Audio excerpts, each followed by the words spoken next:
I'm Austin Butler. I'm Norman Reedus. This is Picture Car.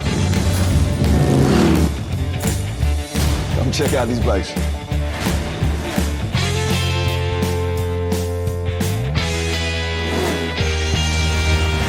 You gotta get in this. This is the guy that knows more about bikes than I ever will. These two right here are the bike experts. For me, it was a lot of training on the motorcycle. Wind is in your hair, and you're riding on this open stretch of road and the feeling of freedom. I was learning how to ride this bike, and then I told Jeff I wanted to buy a bike, and then he found this bike. Austin loved it and went and got it. Got that one. It actually is in the movie a lot. One of my stunt riders was riding that bike as a vandal. This is 65, that's a 66. New bikes are so different from these old bikes. It takes a little bit more finesse. You know, they're heavier and they don't like to stop. I don't know, they each have their own personality, and so you just have to kind of get used to the feeling. I have a bit of a Frankenstein bike. This is different years of stuff. Like, this is a late 40s Springer front end.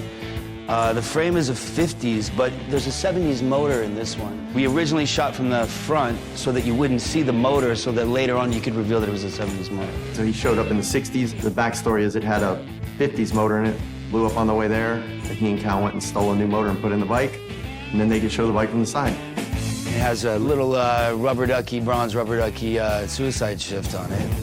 Instead of shifting gears with your left foot or your right foot, it's a gear shift like a car. So you have to hold the clutch down and you take your left hand and you shove it into gear. Cooler cred, but harder to run. Jeff told me I cannot hold the rubber ducky to shift. He's like, if you touch this, it'll break off. So my knees are up here. I'm trying to thread this thing, but I can only put it in gear with my 2 fingers. And then right before I'm sitting up there waiting to meet you guys for the first time, and I look over at the makeup artist. I'm like, can I borrow your glasses? And I put them on and, wait, are these prescription? And she goes, yeah. And I'm like, fuck it, you know, and just went down anyway. And then later, Oliver, who owns this bike, was like, yeah, you could totally do this. So that means that Jeff didn't care if I crashed or not. He just didn't want to hurt this little dog.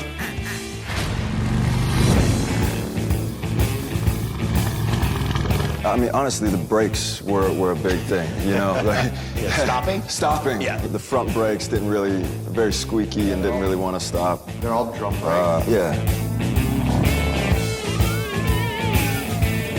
I'm running from the cops and I'm going over a bridge and coming over that other side and you're coming downhill and I was thinking, God, I hope this thing stops. It feels like stopping a train.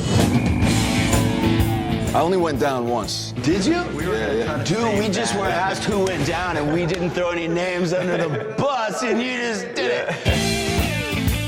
I went down on this bike. On that bike? Well, Yeah. Did you mess it up or no? Only a little bit.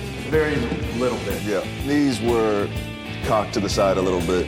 Floorboard got broke off. Floorboard was broken. That sound of the motorcycles, it's like the roar of a lion. You can't have him. The club can't have him. He's mine.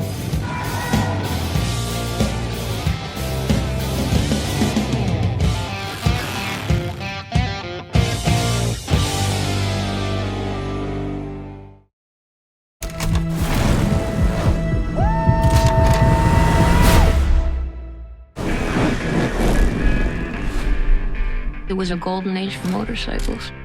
I built this club out of nothing. This is our family. Who's that good-looking guy over at the pool table? I'm Benny. 5 weeks later, I married him. Hey! Told you to take that jacket off. You'd have to kill me to get this jacket off.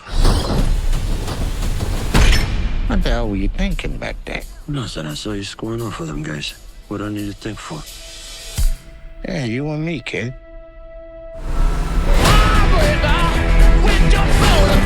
The club has changed. They ain't gotta follow nobody except somebody who's gonna hold their own.